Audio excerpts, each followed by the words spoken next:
Hello everyone, welcome to my channel. It's Kim here, and today is my Sunday tutorial. And today we're doing another segment of charms and dangles for my series. I'm having several series, and this is the second one for the charms and dangles. It's actually the third because I'm going to add the tassels I did with the glue caps, these caps. I'm going to add that to the same playlist. So when you're looking for these videos, if you look on my home page of YouTube, you'll see where it says playlists.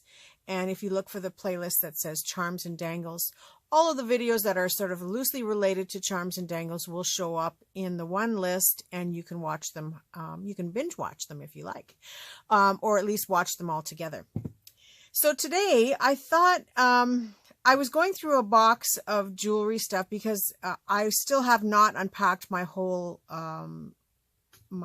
household from when we moved from Manitoba to New Brunswick, and so a lot of my artsy stuff is still packed up. And I unpacked a box, and some of it was very easy for me to put away, and then there were several baggies of jewelry bits that I figured I'll show you what I do with a bag of jewelry. So I have this little, it's a sandwich bag size bag of jewelry. Now, I don't know how I collected this. I could have bought it like this as a whole bag, which is most likely, because there are some staple marks in here, so I might have opened it up. There isn't a price tag on it, but I know that I have a tendency to go to garage sales or places where I can make deals with people, and I'll just take the whole thing. I'll make them a deal on the whole thing. And that's because in the case of jewelry, I can sell it as it is, like do a resale of it in packages, or I can take it apart for my own creations or for my art creations. And so I tend to buy things in baggies or lots. And so this might have come from a garage sale, which I think it did. But I'm not 100%. If somebody back home recognizes this bag and remembers it, then you can let me know. But I'm guessing that this came from a garage sale, and I probably just made a deal on the whole lot. So when I get a baggie like this, the first thing I do is take it all out and see what I got. And sometimes it's good and sometimes not so good. So I'm going to let you go through this with me. So in this case, I have a black beaded necklace. Okay, the beads are all movable. They have little gold beads in between, and then there's three little, I'm trying to find the best place to show these without it being too blurry. So there's three small flat beads and then these long oval beads. So it's too dated as a necklace, you know, it's too ordinary. So I will take this apart and reuse it for dangles. So I'm just going to put that in a beads to take apart pile. And then I have this chunky, I don't know what kind of stone that is. It's probably nothing spectacular. But it's a pendant of sorts. So I think that would be nice as a component to use in my journal making as a decoration on, you know, maybe on the front of the book. It has a jump ring hanging here from it. So yeah, I think that would be something I would use as a component. I have a pair of earrings here. Now, if they were anything super fancy, I might be inclined to take off the wire hoops and put new ones on, because anytime I sell jewelry that somebody has owned before, I always put on new hooks. It's just sanitary, and you just don't know if the person had any issues. So I always make sure that I remove them. And if the jewelry is dirty, I do have jewelry cleaner, and I clean all the jewelry. But these aren't anything fancy. If anything, I think these would be charms. Not so much a component for as this one is, but more charms that I might dangle from a bead dangle, or I might just dangle from a page as they are. So I'm going to put them in a pile called charms. Now I have this brooch, And the first thing you got to do is check to make sure it works. And it does. It's quite pretty. I can use it as a component just like this one. Because I can pin it onto a pocket if I have a fabric pocket in a journal, or I could pin it onto a page or onto a large tab. So there is some possibilities as a component, but it's also a pretty brooch. It is intact. It only has one little black bead there that you can see. So I'm kind of torn as to whether or not I would resell it, because it's quite delicate looking and it's in very good clean shape. So this might go in the for sale pile. And then I have this bracelet, and this bracelet is intact. I like to always make sure that the lobster claws work, and it does. It's intact. It's got some Swarovski crystals down the center of it. And if you can see these little bits of silver, I don't know if you can see, they're like little connectors. They're little metal pieces that are quite glittery. So the whole bracelet could be harvested for the beads, just like the black one. But it is a really pretty bracelet. So I think this is going to go in the for sale pile. So I'll put that with the brooch. Now I've got this, well, there's all kinds of things dangling here. Okay, so then I have this necklace. It's dated as well as a necklace. It's got leather cord, which means this has touched somebody's skin and left oils from their skin on it. So I don't like to reuse these for jewelry purposes or to sell a necklace like this, because again, it's a sanitary thing for me, and I don't like that. So I will cut these cords off completely. It's not to say that I couldn't throw them in the wash and wash them, but again, it's very dated. So I don't think I'll use it as a necklace, but I would certainly use this as a component for a junk journal, or maybe another necklace. You know, it's a possibility, but I'm going to stick that in the pile of components.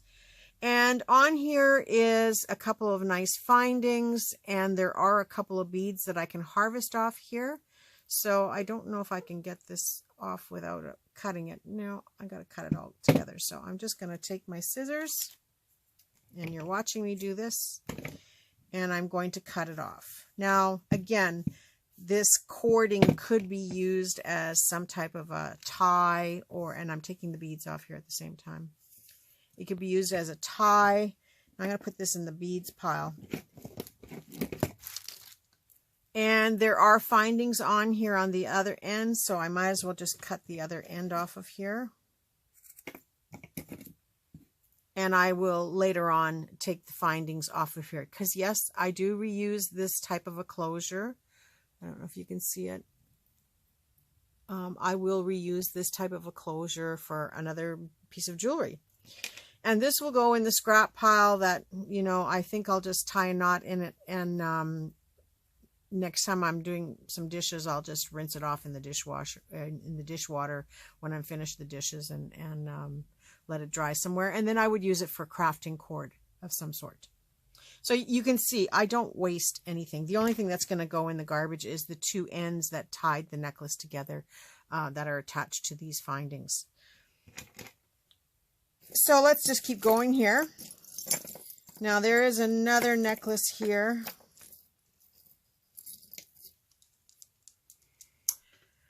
This one has a wooden hoop. This could be turned into a dream catcher type of piece that you could use as a component. This, if you know how to weave a dream catcher. This would also be nice if you had some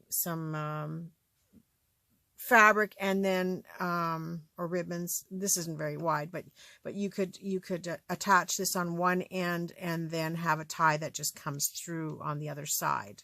So if you can imagine this being tied on this side here, and then you would wrap your ribbon around your book and then just weave it through a couple of times, or knot through on the other side. Does that make sense? So you could, and you'd of course want to use a wider ribbon, but you could very easily repurpose it for a component for using as a closure on your journal. As a necklace, these are big, ugly, plasticky silver beads, and the pink acrylic beads in between they're nice. I could see them used on tassels and dangles. I could see all of this used on tassels and dangles, but I cannot see this being used as a necklace. Now, some people might use it by taking the closure. This one's got one of these little, well, I forget what these are called, and then wrapping it around, but I don't even think it's wide enough to go around a book. So I'm going to put this in the bead harvest, and then I'm going to harvest that as a component. So I hope this is making sense to you. In fact, I'm just going to cut this right now because that's what I like to do. And I don't know what kind of cord is inside there, but there we go. All the beads are coming off now. Finding I'll put over there to deal with after. Now this cord hasn't touched anybody's skin, but it is a usable. I'm going to use this to wrap around. Normally I have dishes on the table, but I forgot to bring them downstairs. I have all my jewelry stuff upstairs. Okay, so I've got another component or another finding to look at for doing harvesting the components or findings for jewelry, and then I'm just going to wrap these beads in here so that they don't go rolling around on my table. Can you see them? Okay. So I was showing you the other side of this thing. It's brown, just plain brownish black on this side, but on this side it's got a bit of a decoration on it. So again, it was not a necklace I could see keeping, so I'm just going to put it in the components pile. So I have a ring. It's an amethyst stone, but it's just a very inexpensive, cheap, pull-apart ring base. I think I'll put it in the for sale pile, because usually with rings, I wait till I have a half dozen and then I put them all together and sell them all at once. I have a couple ladies who love buying rings, and you know, now that I have this new little shop, I can make little baggies of rings and people will buy them. I don't charge very much for them because they're just costume jewelry and they're just fun pieces to wear, and you know, if you lose it or discard it, it's no big deal. So then this looks like it's a scarf pin. It is in excellent shape. It's just an ordinary pin or thing that you pull fabric through. Like, I don't have anything big on the table, but your scarf would go through there, sort of like that, and then come out the other end. So you'd wear this probably close to your neck or a collar and hold your scarf in place. It's nothing fancy. It could make a really cute closure. I'm just looking for a fabric strip here. Okay. So you could put this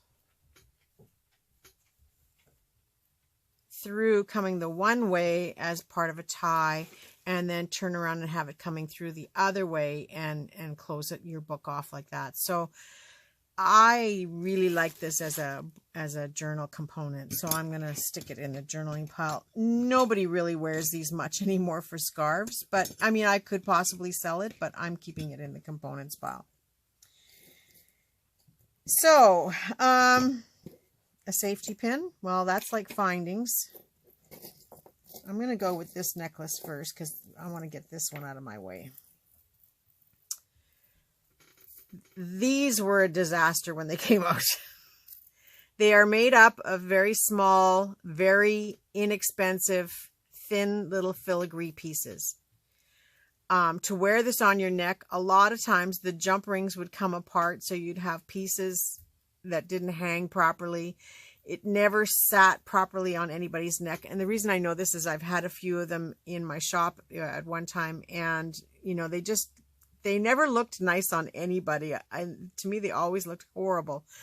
So, but there is a lot of material here, and I'm not going to go into the big details of taking them apart, but it is taking them apart using taking apart the jump rings. And like, just to put this little daisy, for example, there is a jump ring holding it to the chain, and then there are 2 jump rings holding it to that piece. So you have to undo 3 jump rings in order to get this little piece off. And as you go along, this next one now has 4 jump rings because it's got one connected to each of these. It just gets more and more tedious. This is a big job to take this apart. Some people might consider only taking apart what they need as they need it. But my OCD kicks in and I have to take the whole thing apart. So I will take it apart off camera, and but I will show you before we're done how I start taking it apart. But all of these little filigree pieces are now what I call harvestable. And so they can be used individually for making dangles. They can be used paired up with some of the other ones. And yes, I redo the jump rings when I put them on, when I'm adding more than one piece together. But that is something I can show you later on. And yeah, already here, there's a jump ring that's come off of this one and that one together. So that's how these necklaces were. They were very inexpensive to buy. But they do look very inexpensive because they never stay together nicely, but they are great components for harvesting for your jewelry. And same with the chain. The chain is great for harvesting for jewelry. So I'm putting that in the harvesting pile here, not on top of the beads. But so we're narrowing it down. I have one more necklace here, it looks like. Okay. And all of these things I already know are nothing expensive so far. This necklace here is made up of pearls linked together, and they have these connector beads. They're just long pieces of metal with a loop on either end, and then you use jump rings to connect them. And then each of these little pearls has has a loop through it already.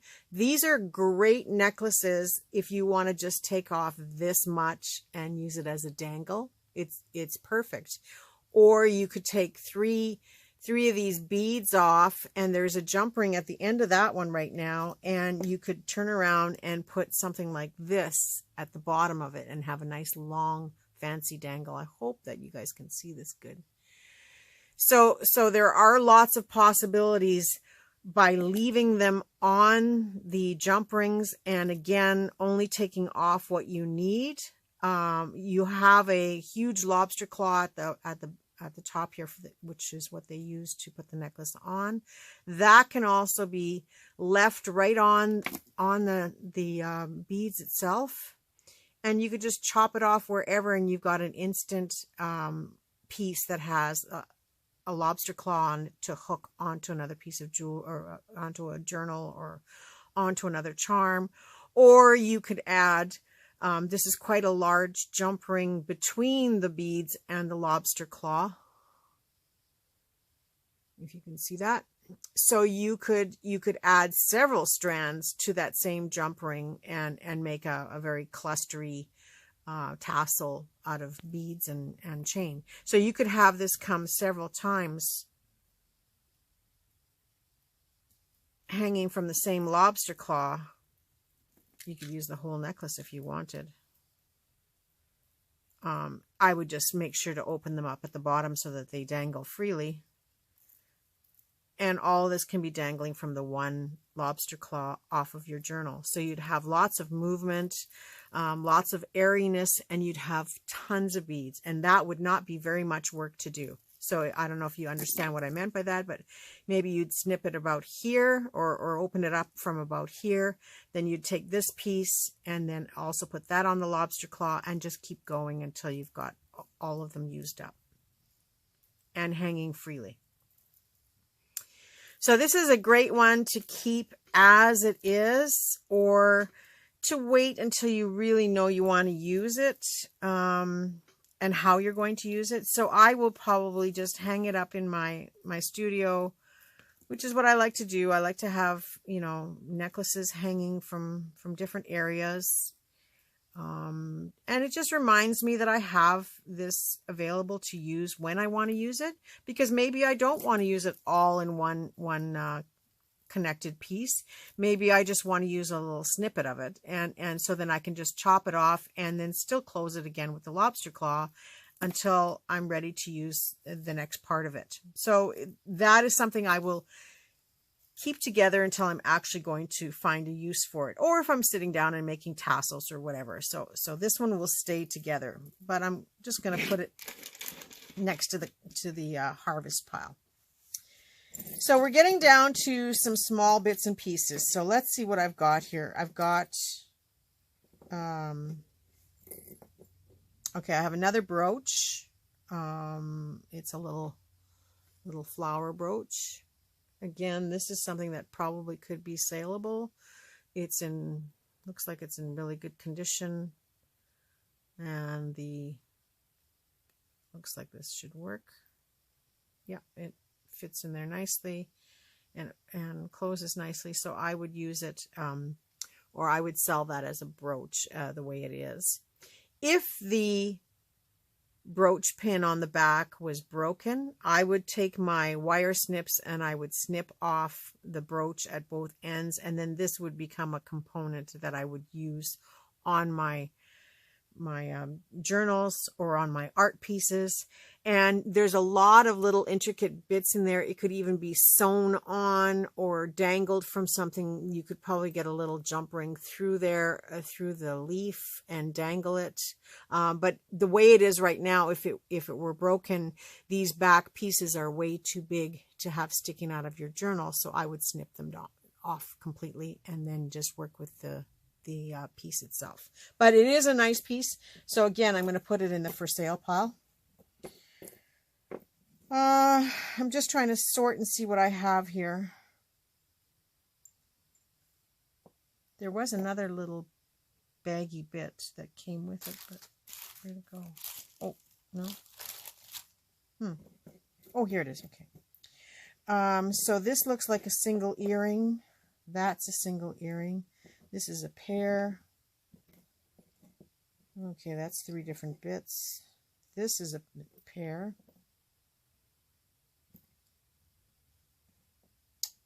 That's a pair. And that's another, just a loose bead, so I'll put that with the beads. And this is just a broken finding piece. But I'm going to double check what's in this little box, because this little box, yes, it has lots of components in here. Okay, I see some matching earrings here already. Cute little box. Don't know what I'll do with it, but I'll just keep it aside for now. All right, so this is now a matching pair of earrings here. And I see the purple one is a match here. And this yellow one has a match here. Now there are other small earrings, and I'll get to those in a moment. I'm just going to look at what we have. All right, so I have this single earring. It's on a shepherd hook. So I can just take pliers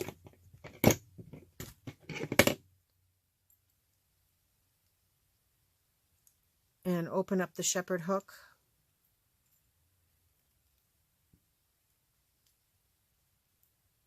And take it off completely. Again, I don't keep these used parts because of sanitation, but I have this beautiful glittery leaf charm that I can now use for the bottom of a dangle or a standalone charm, and so I'm putting it with that other pair of earrings.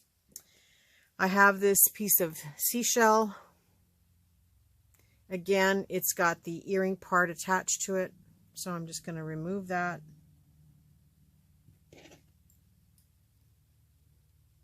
So I hope you're getting some value out of this.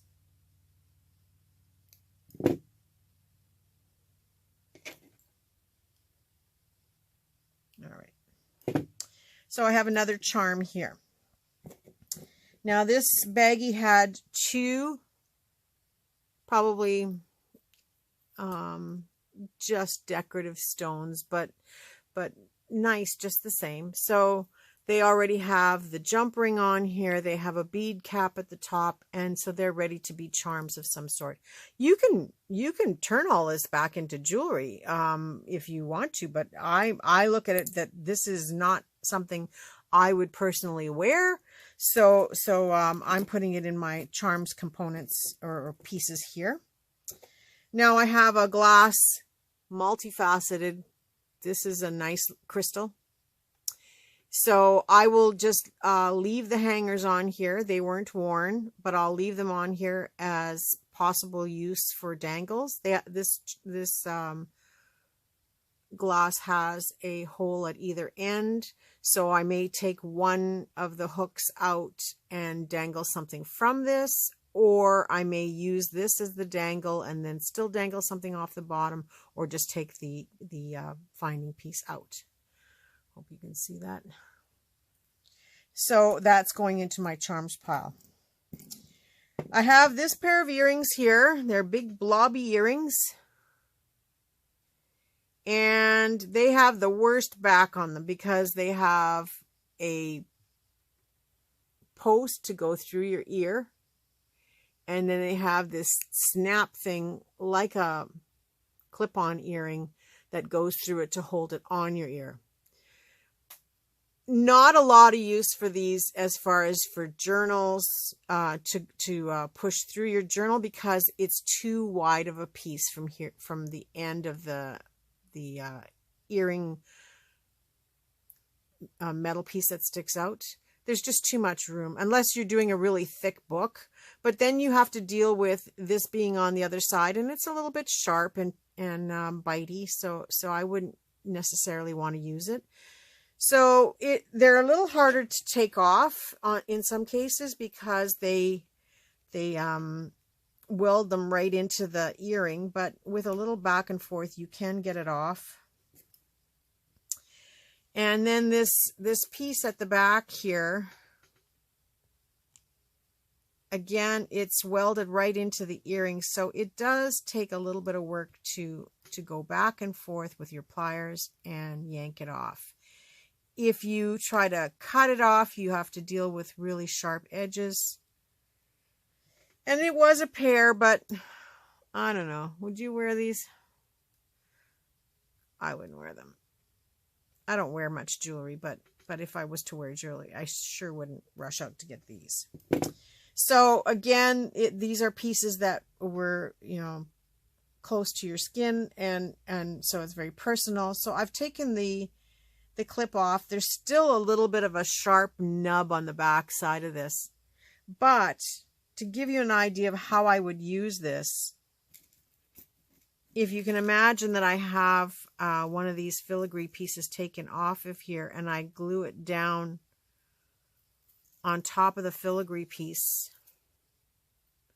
You've just dressed it up a little bit as a component. So you'd have to glue it on with some really good glue, something like like a Goop or an E6000 or something, and let it sit. But this would make a really nice component or a base for this piece. Or you can use it as a spot piece for decorating, or a focal point. Maybe you have a cluster, and you, instead of using a button, you use this as kind of a button, sort of a gem or a gemstone, something to finish off your jewelry, your cluster with. So that's what I would do with these. I'd cut off the backs completely and just use them as like a cabochon, like the round stones or oval stones. So it would be that type of an effect that I would be going for with those. So we're getting down to the nitty-gritty here. This pair of earrings is another nightmare because it has one of those clasps that open up. I'm trying to see here. I don't know if you can see it. They go through your ear, and then this opens up. and closes up at the back of your ear to hold the earring on. I mean, it's great for holding your earrings on, but as far as reusing from somebody else, you have to clean them. This doesn't, this little heart, it's so cute, but it doesn't have a little loop to make it into a charm. So you'd have to use it either as a flat, excuse me, as a flat piece, or if you're really, really careful and you cut off the bottom part of the earring, the part that goes on the back of your ear. Oh, that came out pretty good. It still has a little bit of a sharp piece there. I don't know if I can get it completely off. I'll try a little bit more.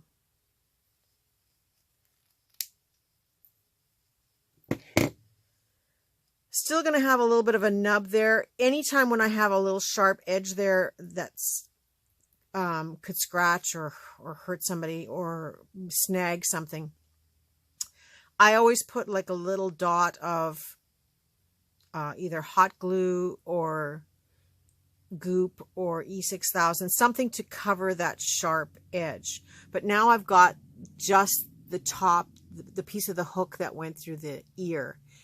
If you are careful, and it doesn't always work, but if you are careful, you should be able to bend that back ever so gently into the earring, and you now have a charm with a pre-made loop. Now there's still a little bit of space in here. I can get my whole fingernail in there. So you have to work at how you can close it. Sometimes you can take needle nose, but you know, more often than not, these break. When you don't want them to break, they break. And you can kind of roll it into a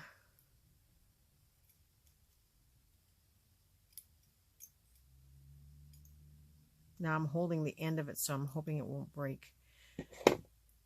So this is now closed a little bit better. I don't know if you can see that.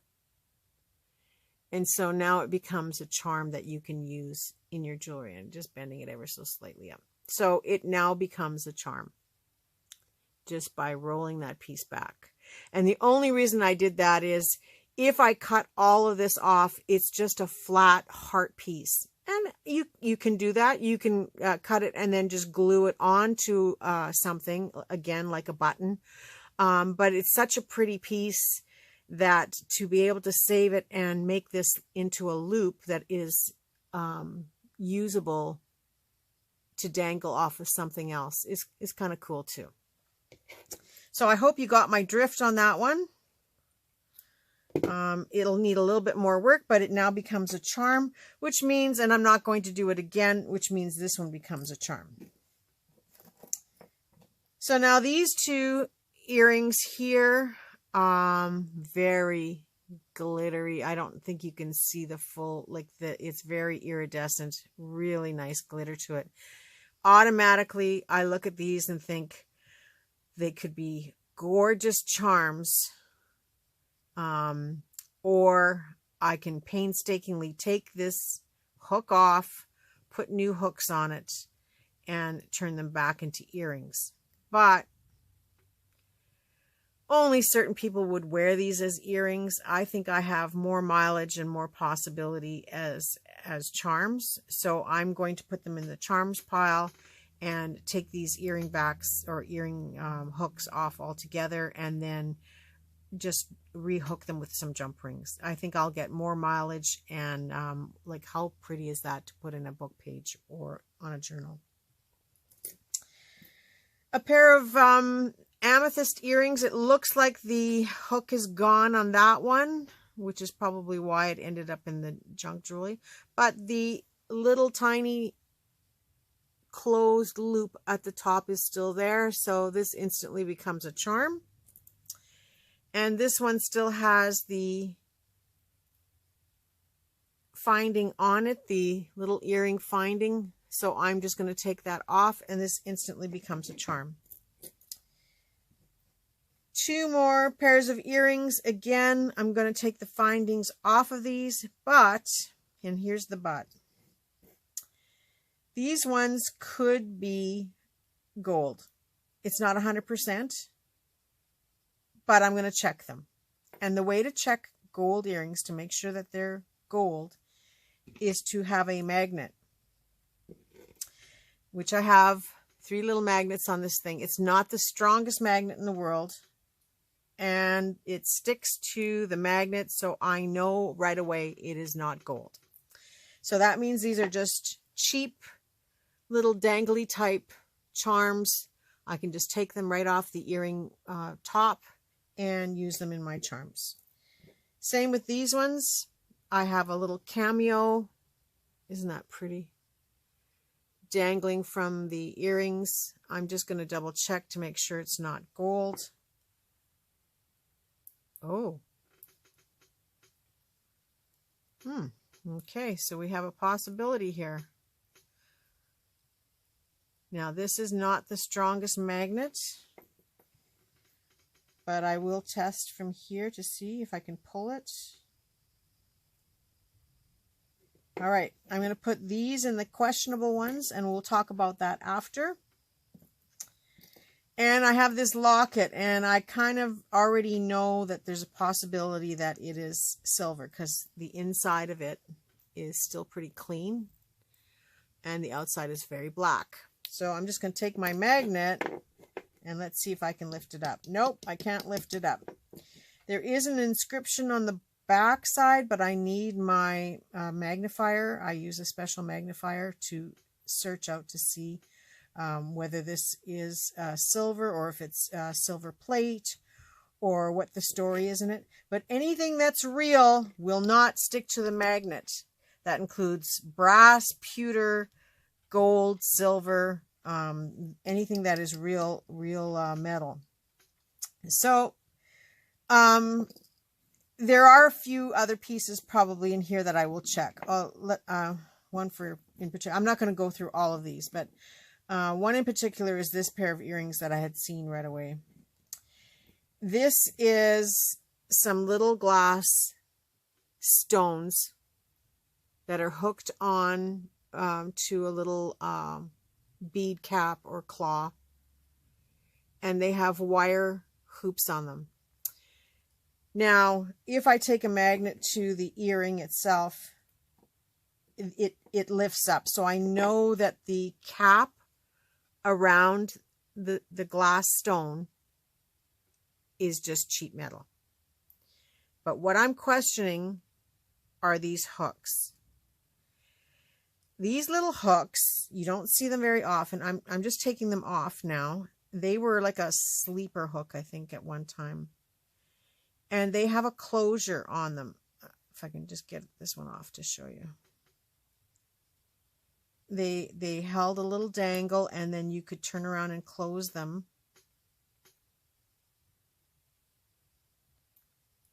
You could close the hook around the earring.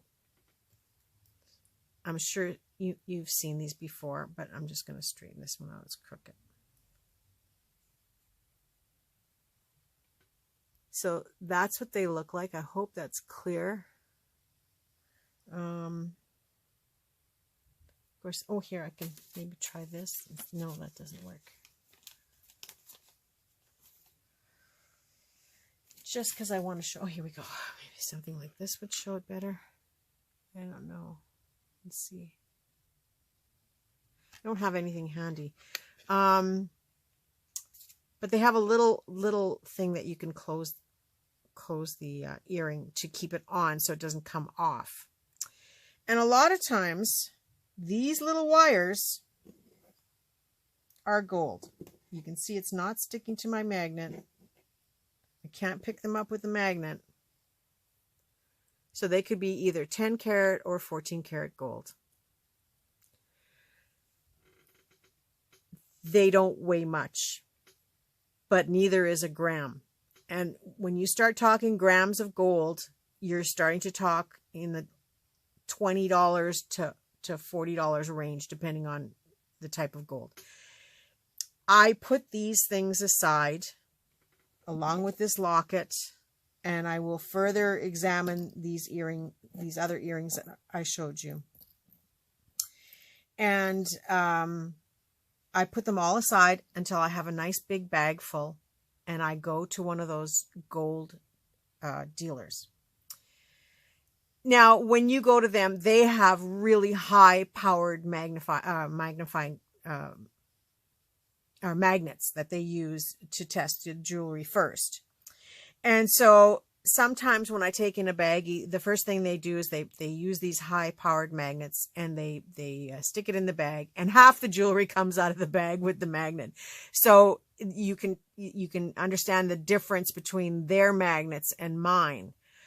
And so they will show you, or, they'll explain to you and give back to you what is not worth keeping. But the rest of it, they will turn it into money for you. And these places are reputable. They do have to comply with government standards. They have to take your personal information down because they have to have a tracking system for you. In case, I guess, if you've ever stolen jewelry, if maybe you're a big jewelry stealer or burglar or whatever, but they have to be able to track the pieces at all times, and so everything is documented, everything is government regulated. So then they turn around and they give you money, and I don't know how many times, I can't even begin to tell you in all the years that I've been dealing in jewelry since I was in my 30s. And so it's at least, a whole bunch of years. So it's at least 30 years that I've been in the jewelry business. And you would not believe how many times I've had baggies, and people, they get rid of their junk jewelry. They throw it all in a box. They sell it at a garage sale, and you get little pieces like this. And yeah, this is probably worth $1 or $2. I don't know. But it's when you have the whole bag full, that you can often be quite surprised. And it works for gold and silver. Now, some places don't take into consideration stones, but they may ask you if you want the stones back, or, they may tell you that in order to test the jewelry, they might have to break the jewelry, or they might have to break the stone. So you have to decide. But if you're buying this at junk sales and, yard sales and all kinds of places, you don't have an attachment to the jewelry as such. And if you're selling things out of your own jewelry box, even broken gold chains are worth just as much as if it were put together, because they melt it all down. They don't care the state that the jewelry is in. And yeah, there's some cheesy places out there that have some cheesy names and cheesy commercials.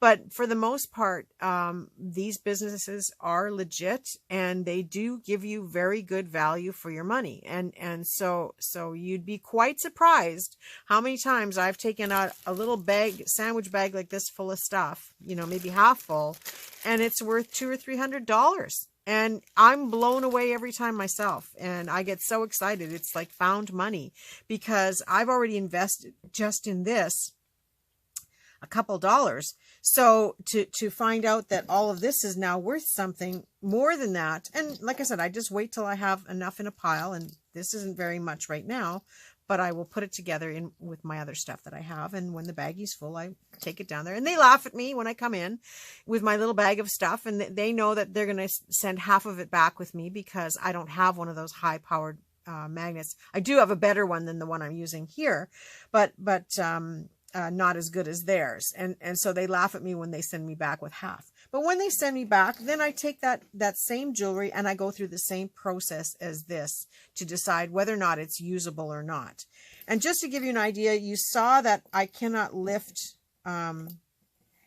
these two pieces up with my magnet. They don't come up, not at all. They're stuck on the table. But the two earrings that they had, you can see I can move them around, I can lift them. So that piece of metal is not worth anything.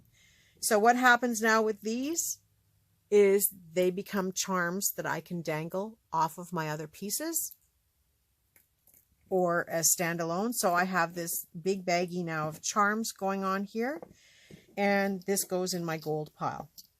So now I'm left with all of these little bits and pieces, and these are all stud earrings and components. Again, it may be no big deal, but these little butterfly backs can often be gold, and this one is gold, just like that. And I didn't make this baggie up. It was just one that was in my drawer, and so there's another one here, or in the box that I just opened, and same thing. So these little butterfly backs are for sure gold, and you can't see it, but I can see that there is an inscription on here, and they are gold. It is on the inside. Sometimes you can't see it on the earrings, but let's take a look now at these little earrings and see if they are gold. No, because I can pick them up. So the earrings themselves, not gold, but the butterfly backs are. So now what to do with all these little post earrings? This other style of closure, this one here, I keep for making stick pins. So if you have a long stick of jewelry, I keep those for using as the closure on a stick pin. The same with these little plastic with it's got the same type of piece inside. And I just break the plastic off and I use it for stick pins. I do not reuse these on jewelry that I'm going to sell because they are contaminated. They are not good for jewelry. And I do not like to sell these little studs for the same reason. They are not clean, but they can be clean enough. You can put these in your jewelry cleaner and they can be clean enough to use for your craft projects, but I wouldn't want to use them to put inside somebody's ears.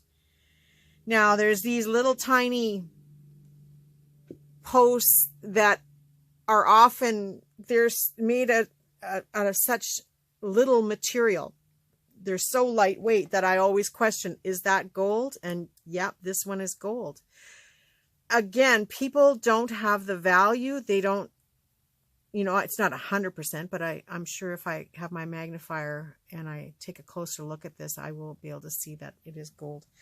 So that goes in my gold pile. But I can go through all of these little earrings and you'd be surprised at how much ends up in the gold pile. And then you'd be surprised if all of this weighs a gram. Now, silver and gold are treated differently, and they will remove any components that aren't real gold. So I'm sure that this whole earring is not gold, but again, I can't tell with this magnet. I have to confirm it later on.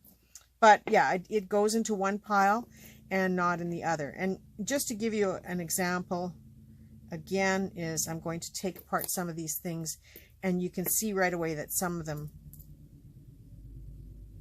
right away hook up onto my magnet. So I know that there's nothing here that's got gold in it, but I remove the post backs that I can use for stick pins. And then I'm left with these post things. Now, if, like this is a pretty earring, but it's going the wrong way, and it's got that post, I'd have to cut it off. I'm not quite sure. I have a jar full of these little bits, and I'm not quite sure at this point what to do with them. They are post earrings. Some of them have little charms that dangle from them. Like this one's got a little, but it's just a cheap finding. So I can harvest this little gold charm off of here. But most of these pearly things are not worth much, and don't have, well, they're not worth anything because the magnet can pick them all up, as you can see, right? But there may be a craft that I'll come up with later on that I can use these for, so I don't discard them right away. Some of them, like this one here, is one of those little stud gold toned studs at the end of the pin. You could break the pin off and still use this as a little focal point. So that all goes into a little jar until I have a use for it, and until I can figure out whether or not I can use them for just anything. But as I'm doing this, I'm picking up these earrings, and I can see that they're not worth. They don't have any gold in them, but I can harvest the little gems on the end of them. I hope that makes sense to you. So then from there, it's to put these in different sections or containers that I can use them for other purposes. This is the only pair that I have that I would use like a button. The rest of it is for charms. I have this black necklace here to take apart, and then all of these beads. And then I'm going to have a collection of these little backings to use for stick pins, if ever I make stick pins, and I still have to go through all this. But I'll go through this off camera. So this is how I sort my jewelry, or my jewelry parts. And then it's a matter of now using this stuff to make something else. And I'm just going to quickly, I don't want to go into making dangly earrings today, but I'm just going to quickly take apart one end of this. I don't want to take apart the whole thing because this necklace is holding everything together. Again, I keep the little finding components. There are some little gold spacer beads in between. I try to use everything that I have, not waste it. And I try to use it right away, because this stuff accumulates very quickly if you're out thrifting and scavenging, and you'd be surprised at how easy it is to find jewelry and how easy it is to buy it in bulk. And then you quickly run home and do all this and get out your magnets. So I try to use this as quickly. So after this video, I will sit down and either put it in its spot where it's supposed to be, or actually turn it into something. So I see this really pretty pink bead here, and I'm thinking that I could probably match one of those up with this as a charm. I hope you can see that. But because this stone has gold findings, I'm going to have to use gold findings to put it together. So I don't have gold findings on the table right now with me. I only have silver. So I'm thinking that I'm going to use this chandelier bead and maybe this pink heart, because, oh, actually I can use this one. Let's use this one. I've got this chandelier bead, and I've got this leaf. And I've got these black beads with the black flat beads, if you can see those.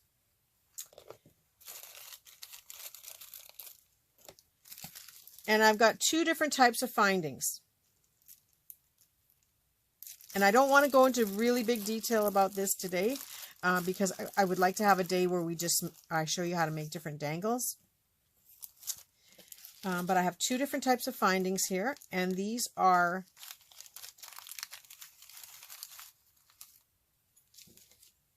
head pins. And now a head pin has what looks like a flat nail at the top, and this is so that when you feed your beads on it, then the flat head keeps the beads from coming off. So we're going to feed the beads on this way. So I'm going to start with one of those little gold beads that was in between. Of course, I can't see. I don't have the right glasses on for this, but okay. So I've just put that little glass or little gold bead on there, even though it's gold. And I'm going to put one of the black beads, just like the necklace was. Another gold bead, and I'm going to put 3 of these flat beads.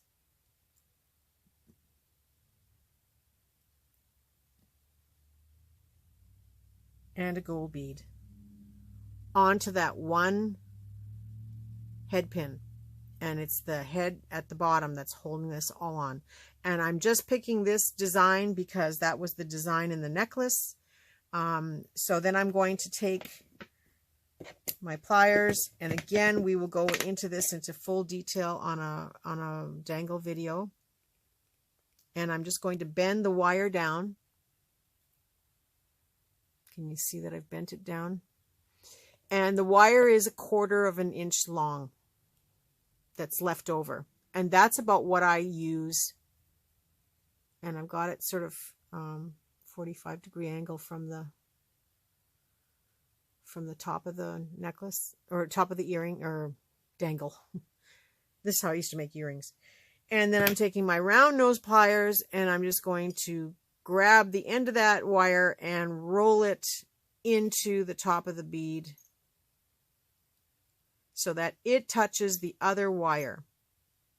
But again, don't look at this as a training video. This is just me showing you what's on my desk and how I use it. So you can see that the loop is on there already. This is now a dangle that is ready to go. I can add this onto any type of a bulb pin. I don't have one, but I'm just showing you like a bulb pin, and this can be put right onto the onto a page. I can open that same loop up. I don't have to close it right away. Wow, this was handy. And I can put the base of this pin on that loop before I close it.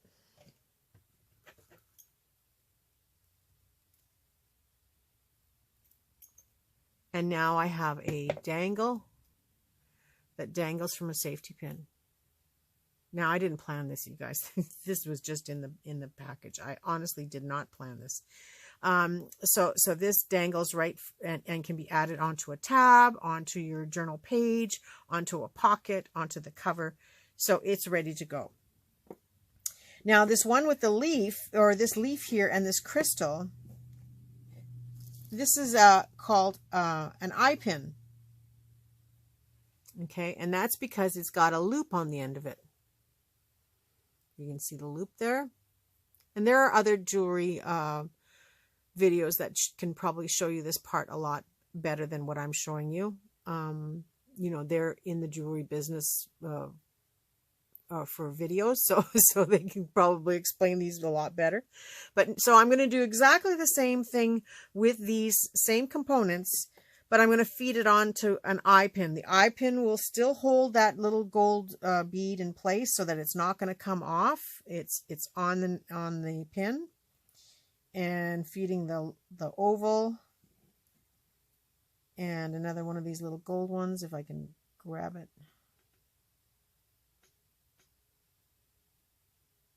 Go. And then 3 of those flat beads.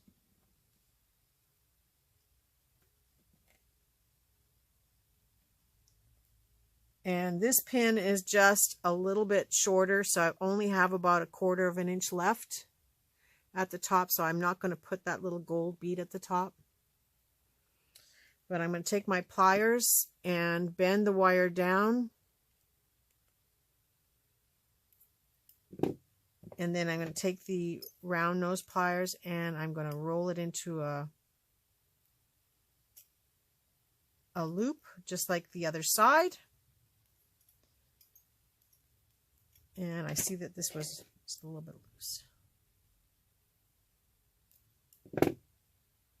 So now this has a loop on both sides. So that means I can add it onto my project, but I have a little loop at the bottom that I can add this onto.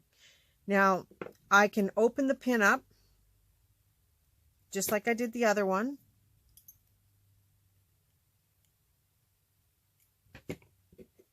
And feed this little charm onto that loop.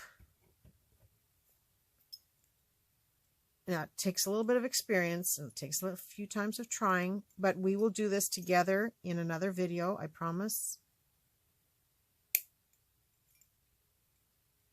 And I'll have the right glasses on to do this. This was really just to show you how to dissect junk jewelry.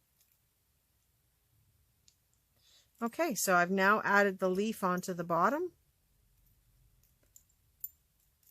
And again, I have another dangly charm that I can add onto my projects. And so you saw it was a mismatched earring.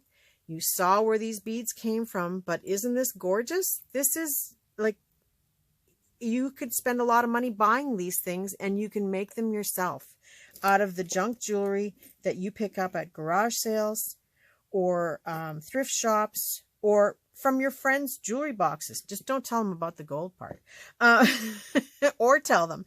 You know, you can always return it to them if it's someone you know. You can also attach this to a paper clip, and it just so happens I have paper clips on my desk. I wonder why. I think it's for my last project, right? And so that loop at the top, I can just take my paper clip, and now I have a paper clip charm dangle. Wow, eh?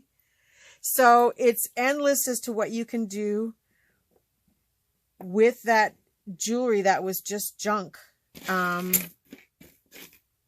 which we will have, I guess, more of a lesson on in another video. This is just going to be part 1. I think what I might do is stop this for now, and then I will do some more and create with this pile so that you actually get to see this whole thing used up. So I'll start a second video and finish it off in another day or two, because this will be all I can do for today. But I hope you enjoyed this. I hope it gave you some insight as to what you can look for and how you would capture all this and dissect it all and use it in your junk jewelry components for your junk journals. And yeah, there is some that I can salvage and sell, which is, you know, that's in my own world there. And then these things is something I have to really seriously go through to find out where I'm at. But I'm already making some money because I got a little pile of gold over here. And I'm going to have some fabulous charms and show you what it looks like when it's all taken apart, and we will work with it in the next video. So that's it for today. I hope this gives you some ideas when you go out garage selling and finding different pieces. And we will figure out what to do with all this stuff afterwards. So have yourself a very creative day and a creative week. And I will see you probably on Thursday for Thrifty Thursday. Okay, that's it for all. Bye for now.